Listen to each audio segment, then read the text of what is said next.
the film survives, but the sets and the costumes and the props that you make, that they all just get thrown away. And so I'm delighted that Hobbiton has managed to survive, and I'm really pleased that you're taking the time to visit it, and I hope that you enjoy yourself. It's been years ago that we were flying around in a helicopter and found the Alexander farm from the air, and it, for some reason from the air it looked right, and when we landed it was absolutely perfect, as I'm sure you'll see for yourselves. So thank you very much to the Alexander family for their brilliant support over the years, and especially to Russell, who has been the greatest business partner to have, and as you'll see yourself, doing a fantastic job, making you very welcome. So thank you and enjoy yourselves. From the entire Alexander family and everyone here on set, we're thrilled to have you. The tour starts with a journey through our 1,250 acre Virgin sheep and beef farm. It's these rolling green hills that attracted the location scouts way back in 1988. After the completion of filming The Lord of the Rings in 2000, the set was torn down and Hobbiton was left with little more than a sheep paddock. So when Peter and his team returned to The Hobbit, they seized the opportunity to partner up and rebuild the set permanently, and it's been growing ever since.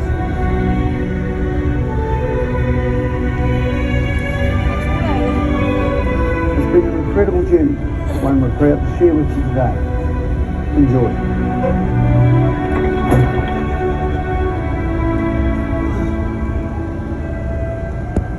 So there you have it, folks. You have now met our boss hobbits. That was Sir Peter Jackson, who you'll probably recognise as the director of both the Lord of the Rings and the Hobbit movies. And it was also Russell Alexander, the CEO of Hobbiton. Pretty cool job title. So when Peter Jackson decided he was going to make the Lord of the Rings, he realised he might need a bit of a hand with things like infrastructure, roads and such. Maybe even the road we're travelling along now. So he went to the New Zealand government, he asked them for such a hand, and they actually lent him a bit more than that. They lent him the New Zealand Army. They even got to cameo in some of the movies, they got to play some of the orcs. However, we did have to tell them off a little bit, because they're a bit too good at winning. And of course the orcs had to lose in the end, didn't they, folks? So as we go up the hill, look out of your right hand window, because you'll get your very first glimpse of Hobbiton. You'll see the mill in the foreground, and just behind that, for the briefest of moments, the Green Dragon Inn. A heavenly pub where we'll be ending up in about an hour and a half's time for our complimentary drinks. In other words, free beer away. I'm excited, I don't know about you guys. You might be carrying me back to the bus.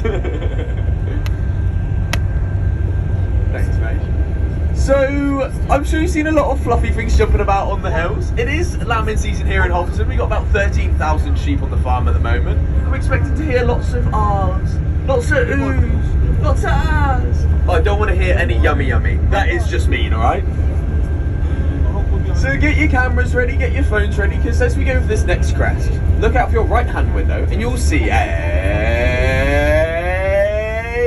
another car park. Again, car parks aren't just car parks, folks. There's nothing too exciting about this one either. It is a bit more special though, because it's where our wonderful maintenance team call home. But it used to be used to park all the vehicles containing camera equipment, lighting, rigging, things like that. To the left, this small patch of grass was known as Animal Kingdom. It's where all the cows, sheep, geese, ducks, pigs, the odd pheasant were kept. The real stars of the show, I like to say. However, as I've already mentioned, there are a lot of white specks on the hills. These are our sheep. Unfortunately, none of them got to be movie stars. They were all a bit too modern looking for Peter Jackson's liking. You wanted sheep that looked a little bit more retro. So you got sheep over from the UK, they have black faces and black socks. And they're a little less camera shy than our sheep. So they did, in fact, get to be movie stars. This nice flat pack to the left here, this is where we kept the humans. This is where base camp was. It's where all the actors' trailers were, the catering equipment, catering tents, the really important stuff. During filming, the actors were fed 2-course breakfasts, 2-course lunches, 3-course dinners, and lots of gourmet snacks in between. Because at the end of the day, there really is no excuse for a skinny hobbit in Hobbiton. We like to plump them up a little bit before filming, I think it's only right.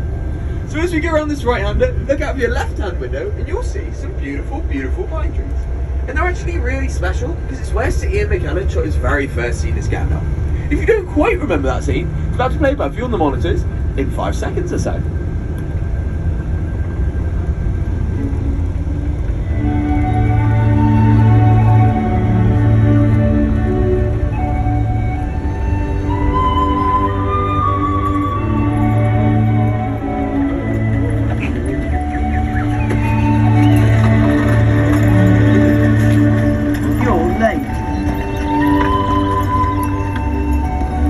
wizard is never late, Frodo Baggins.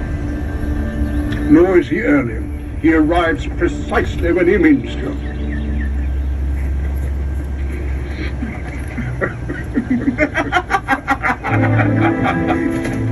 Do you want to know what else arrives precisely when it means to? This bus Marie is good, isn't she?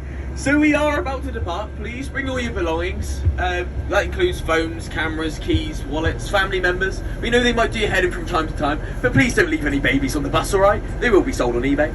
So we're going to head out, we're going to head through the brown gates. To the right you'll see some umbrellas, to the left we have some toilets. Once you've done everything you need to do, if you can meet me under the brown Hobbiton sign, that's the brown Hobbiton sign, that'd be brilliant. Don't forget to say thanks to Marie on your way out.